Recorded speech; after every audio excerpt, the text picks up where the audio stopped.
বৌমা শাশুড়ি সম্পর্কে চিন্তা করবেন যে তার বয়স হয়ে গেছে। আগের যুগের মানুষ এত পড়ালেখা করে নাই, এত কালচার বুঝে না, এত সভ্যতা সামাজিকতা এতটা বুঝে না। বেচারে আগের যুগের মানুষ ভুলভাল করতেছে, হাসি মুখে দেখেও না দেখার ভান করলাম। এটা বৌমার দৃষ্টিভঙ্গি হবে যে উনি অনেক ভুলভাল করবে, ওনারটা যেরকম আমার কাছে উল্টাপাল্টা লাগতেছে, আমি যখন বৃদ্ধ হব আমার ছেলে মেয়েরা আরো আপ টু ডেট হবে, তারা আরো স্মার্ট হবে, তারা নতুন জেনারেশন লোক আরো বেশি বুঝবে, তাদের কাছে আমারটা এরকম অনেকটা অযৌক্তিক মনে হবে, সেদিন আমারও আসবে। অতএব সবর করবেন, সবরের বিনিময়ে তো আল্লাহ তাআলা জান্নাত দিবে।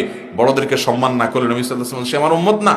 নবী সাল্লাল্লাহু আলাইহি ওয়াসাল্লামের এই কথার কারণে তিনি শাশুড়ি আম্মা আমার বয়সে তো বড়, আমার মা সমান তো, ঠিক আছে, এই জন্য আমি তাকে শ্রদ্ধা করলাম। তিনি উল্টাপাল্টাই করতেছেন, আমি মেনে চিনে নিলাম, এর নাম ভালো মুসলমান, মনটা ভালো। একই কথা শাশুড়ির জন্য প্রযোজ্য।